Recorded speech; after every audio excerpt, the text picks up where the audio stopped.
Hello and welcome back to 365 Days with mxmtoon. I am Maia, a singer, songwriter, videomaker, Oakland native, and a politics geek. I'm also a big fan of history. I love untold stories, gross facts, hidden secrets, anything weird, dark, and funky from the past. Each day I'm going to share a few of my favorite deep cuts with you, so let's take a look at today's stories. It's 365 with mxmtoon. New facts every day, so don't leave too soon. I'm gonna teach you stuff, no it won't be tough. Gonna go a year till you've had enough. It's 365 mxmtoon. Today, in 2009, Barack Obama was inaugurated as the 44th President of the United States. He was the first Black president ever. Obama's journey to the Oval Office was shorter and more accelerated than many of the veteran Washington politicians who ended up being president. In just 2005, Obama was a first-time senator looking for an apartment to rent in Washington, D.C. By 2009, he was the incumbent president of the United States. That's quite the journey. How did he do it? Let's reverse. Obama built an effective grassroots campaign in an unprecedented amount of time. He had incredibly dedicated volunteers, and they worked on the ground to get out talking to people instead of digital campaigning that we've become so used to in the years since. But they also utilized digital organizing in ways that we had not seen at the time, making a perfect blend of person-to-person and internet-to-person within a campaign. One of the ways that the Obama team used data in new ways was to use it for research of the electorate versus relying on pundits and news commentators. They also used technology to communicate quickly with their volunteers in ways that were, at the time, new for the election campaigns. Obama was once a community organizer himself, and that experience made him confident that this was a great way to connect with voters. The campaign headquarters in Chicago trained every volunteer and kept a streamlined process so that everyone was equally ready to talk to voters in the field.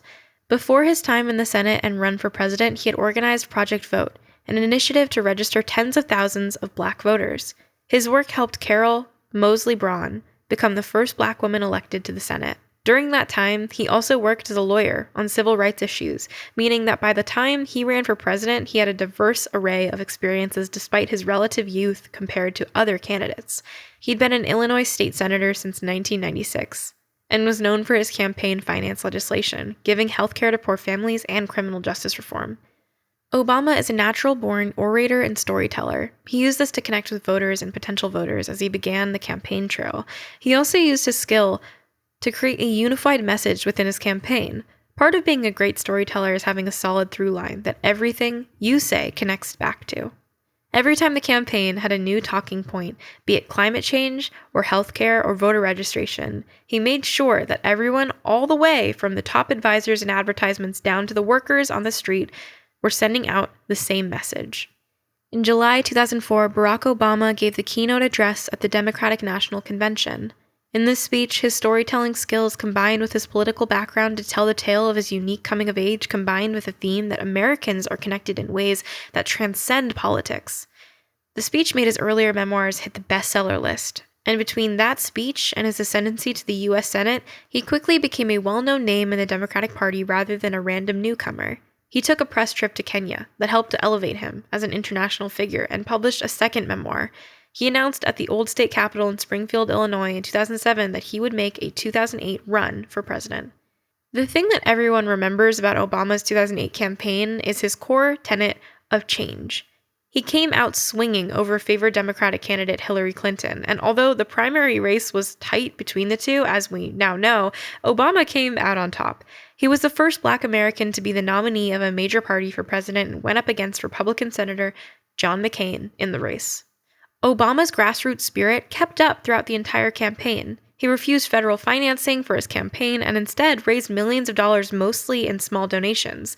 He focused on organizing in battleground states that were key to beating a Republican to the presidency. The young, up-and-coming artist, Shepard Fairey, created the iconic Hope poster that set the tone for his campaign.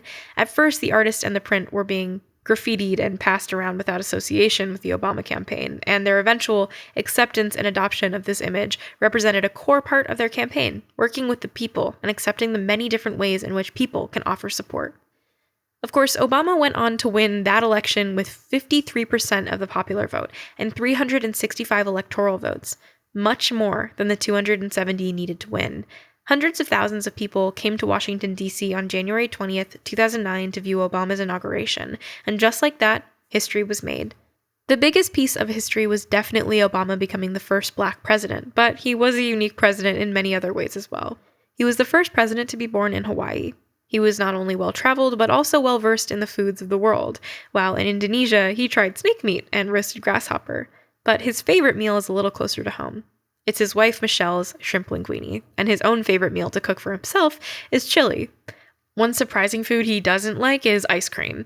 He worked at a Baskin-Robbins as a teen and got sick of the frozen treat. He also doesn't drink coffee and rarely drinks alcohol. I guess that's how you get the discipline to be president. I definitely am not willing to give up coffee. Today, in 1997, a miracle was made at the intersection of music and food. Ben & Jerry's, beloved purveyor of all things ice cream and more, introduced Fish Food, a new flavor named after the rock band Fish. Fish Food consisted of chocolate ice cream, marshmallows, caramel, and fish-shaped fudge. Both Ben & Jerry's and Fish hail from Vermont, so it was truly a match made in heaven. Fish is known for their extended jams and hours-long shows. Fish fans are one of the most dedicated groups in music, known to travel hours for shows and seeing the band hundreds of times. They definitely deserve their own ice cream flavor. The band members even worked with Ben & Jerry to come up with the recipe for the ice cream. Part of the royalties from Fish Food go to environmental causes in Vermont's Lake Champlain watershed. Chocolate that's good for the environment? Sign me up. Today, we have a very special musical guest. We have Ella Jane, who is one of my favorite artists currently. She is incredible. Her song, Nothing Else I Could Do, is one of my all-time favorite tracks from 2020. It was on my Spotify Wrapped. It's still on my playlist today. She has her new song, August is a Fever, out now, and we're TikTok mutuals. So here she is to talk to you about her life. Hi everyone, my name is Ella Jane, and today is January 20th, 2021. On this day last year, I received one of the final masters of my very first single, The City. I began recording it in November, right around my 18th birthday, at a local studio. While sending in my college applications, I snuck in a session every few weeks until the song finally came together. That process, although I had no clue would be my last time in a recording studio for about 8 months, changed my life. It sparked a love for production and a realization that this is really what I want to do with my life. I released The City independently on February 20th, exactly a month after receiving that master. Over the following months, in the midst of all the global chaos and a senior year that had been condemned to Zoom classes and a drive-through graduation, I witnessed something I never would have imagined possible that first day in the studio, an audience full of people of all different ages and backgrounds who loved my music and resonated with what I had to say. The support that The City garnered and the kindness that came with it gave me a reason to keep making and putting out music. So, and saying this reluctantly, so knock on wood, I can't wait to see what 2021 has in store.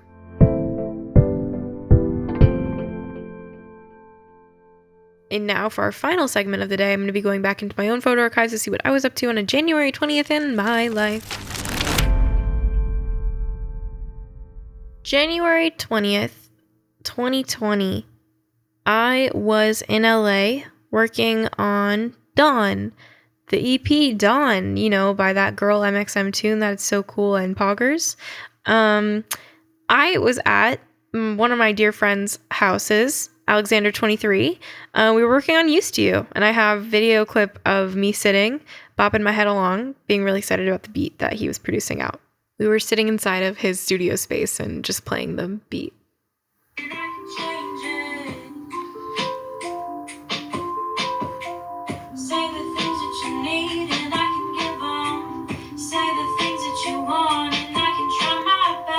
This video, I'm literally just bopping my head back and forth, being really excited. I think I sent it to my parents because I was so pumped. But yeah, I wrote Used to You and made it with Alexander on the 20th of January, 2020. Thanks so much for listening. I'll see you tomorrow. If you don't mind, subscribe wherever you listen to podcasts and follow at 365 Days mxmtoon on your preferred social media platforms. It's 365 with mxmtoon. New facts every day, so don't leave too soon. I'm gonna teach you stuff, no it won't be tough. Gonna go a year till you've had enough. It's 365